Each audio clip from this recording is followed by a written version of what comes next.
Assalamualaikum warahmatullahi wabarakatuh. Bismillah.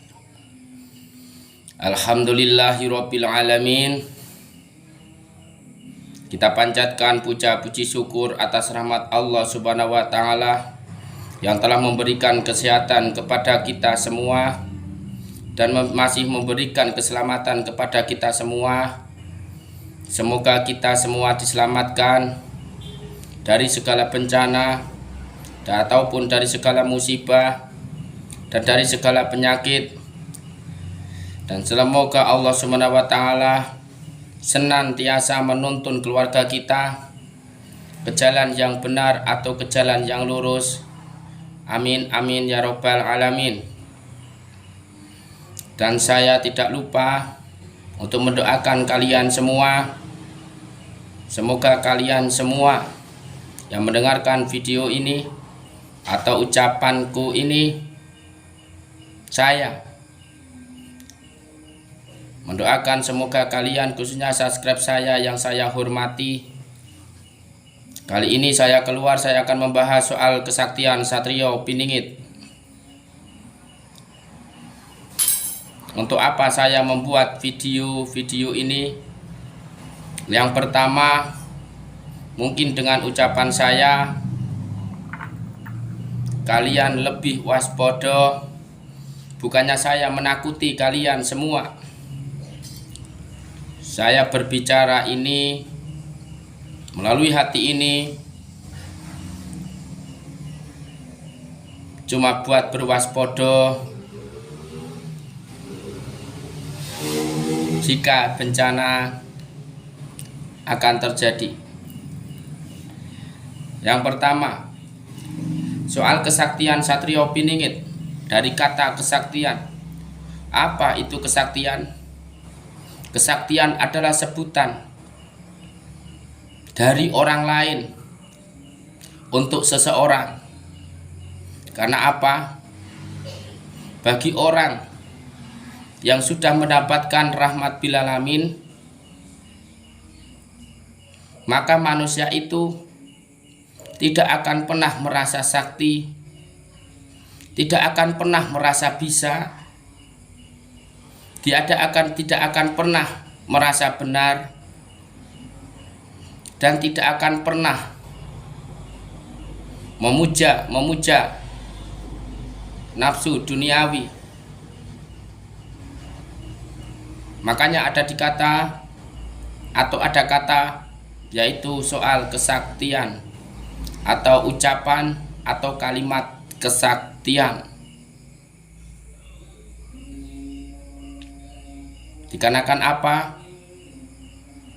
Dari dulu leluhur kita adanya diturunkan wali-wali Allah, dan wali itu tidak akan merasa sakti dan tidak akan merasa bisa, karena hakikinya bahwa siapa yang sudah mendapat rahmat Allah pasti akan ditunjukkan, yaitu 1. alam gaib, 2. alam barzah, 3. alam kubur, 4. siksa api neraka, dan yang soal gaib lainnya, entah itu surga, Shiratul Mustaqim, pada masa dan lain-lainnya yang tidak dapat dipandang dengan mata jasad.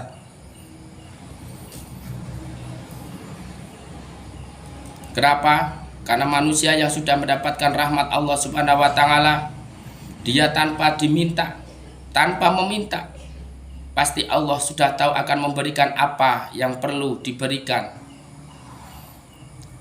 Kali ini apa kesaktian Satrio Piningit?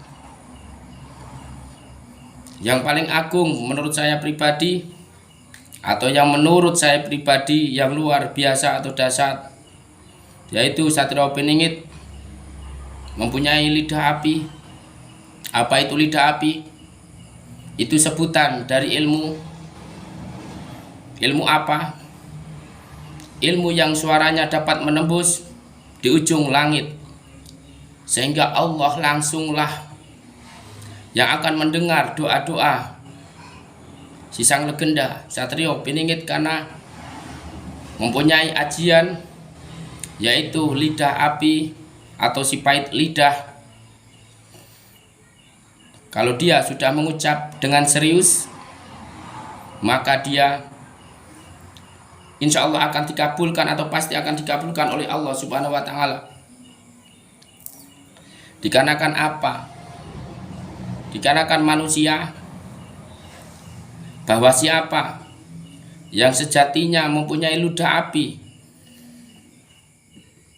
pasti ucapannya akan terjadi. Dikarenakan ucapannya adalah ucapan Allah. Biasa manusia yang mempunyai lidah api atau pahit lidah, pasti manusia itu diberi rahmat oleh Allah Subhanahu wa Ta'ala atau karomah oleh Allah Subhanahu wa Ta'ala, sehingga dia dijalankan atau diutus oleh Allah Subhanahu wa Ta'ala. Kalau ajian itu cuma sebutan, itu menurut saya. Kenapa jika saya keluar kelihatan kaku atau kelihatan sepaneng? Dikarenakan apa? Kalau saya berbicara seperti ini, saya pasti konsentrasi, lahir batin saya gabungkan menjadi satu. Nanti terdengarlah suara hati. Itu. Yang kedua apa? Kesaktian Satrio Piningit. Satrio Piningit mempunyai satu raga 1000 sukma. Itu, makanya Satrio Piningit ada di mana-mana. Dan Satrio Piningit bertempat tinggal di mana sebelum tempat tinggal itu di tempat Satrio Piningit. Satrio Piningit seolah-olah tahu bahwa dia Satrio Piningit pernah ke sana atau pernah menempati daerah yang belum pernah jasadnya tempati. Itu setahu saya. Kali ini saya sebenarnya sudah dari kemarin. Saya pas waktu malam Jumat saya diberi petunjuk bahwa ada tulisan gempa Mbah. Makanya saya telat. Itu, saya nggak cover bikin video sih. Itu. Jadi akan ada gempa. Dan saya pribadi sudah melihat di depan mata saya, batin saya, bahwa pintu hitam sudah ada di depan mata.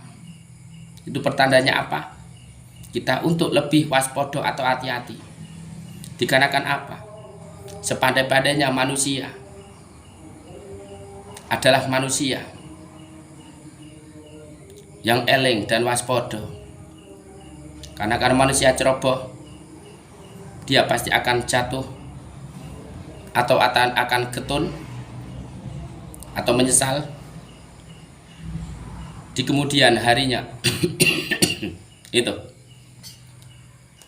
Dan saya akan memberikan kepada subscribe saya, semoga berguna bagi tetangga kalian, sahabat kalian, keluarga kalian. Soal bagaimana pengalaman saya pribadi penyembuhan dari segala penyakit. Insya Allah semuanya atas izin Allah. Yang pertama, semoga bermanfaat bagi kalian. Bagi siapa yang mempunyai penyakit ambeien atau darah yang keluar melalui anus atau tempat untuk buang, jalan untuk membuang air besar, atau kalau bahasa kampung saya itu ambeien. Bagaimana caranya? Satu, orang yang mempunyai ambeien, maaf saya bukan menyindir ataupun apa, semoga yang mempunyai ambeien cepat sembuh. Satu, dia orangnya pendendam. Hilangkan dendam kalian kalau yang punya ambeien. Satu. Yang kedua, kasihlah suruh di lubang anus sampean semua. Bacalah Al-Fatihah 7 kali dan mintalah kepada Allah Subhanahu wa Ta'ala, ya Allah, sembuhkan ya Allah, tutuplah ya Allah yang membuat anus saya atau anus kalian atau anus saya lah kalau bahasanya, sehingga tidak keluar darah. Karena ambeien itu seperti di dalam anus itu ada luka, sehingga kalau berak atau buang air besar, dia akan keluar darah. Dan yang kedua, bagi siapa yang mempunyai penyakit gula, saya sarankan jika mau mendengarkan, jika tidak mau mendengarkan ya silakan, itu hak kalian masing-masing. Bahwa siapa yang mempunyai penyakit gula, satu, amarahnya dia tinggi, maka kurangilah amarahnya secara sedikit-sedikit. Yang kedua, makan yang tidak teratur dan suka berminum es. Jadi kalau yang penyakit gula, jangan sering minum air dingin atau air yang dari kulkas. Dan penyakit gula yang ketiga, ya jelas jangan makan gula yang manis-manis. Kalau pengen cepat sembuh, banyaklah puasa kalau penyakit gula. Gula basah maupun gula kering, dan masih banyak mas, kalau gula itu banyak efeknya.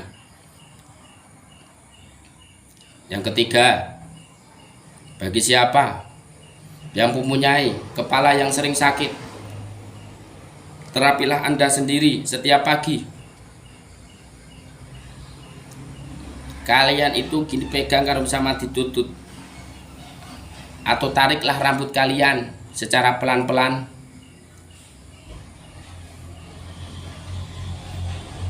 Insya Allah kepala kalian, jika mau terapi pagi dan sore, maka insya Allah kepala kalian yang terasa pusing, migran atau apa, insya Allah sembuh.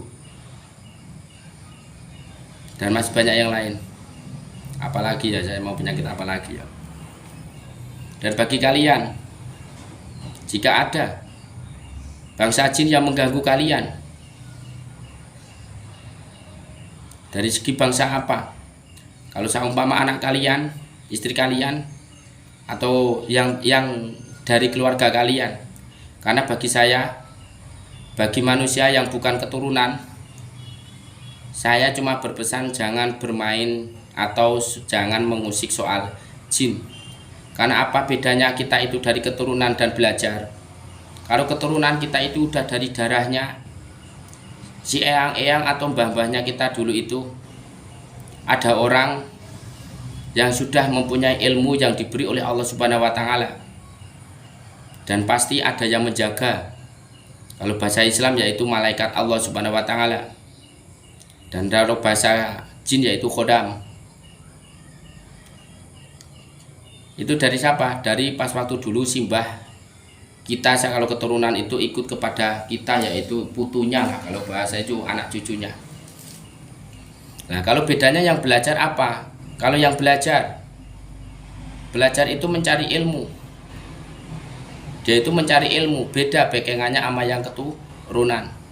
Jadi kalau yang tidak keturunan, ya saya berpesan, kalau kalian sayang kepada anak, istri kalian atau cucu kalian besok, saya berpesan jangan bermain soal jin.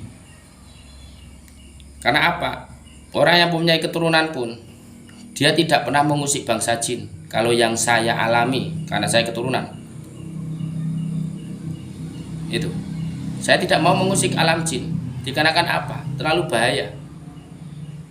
Bahaya di anak cucu, di bahaya di saya sendiri. Terkecuali hati saya bilang, bangsa jin itu mengganggu, atau ada orang yang meminta, orang yang kesurupan meminta untuk dikeluarkan. Itu beda lagi. Kita berniat satu menolong tanpa pamrih.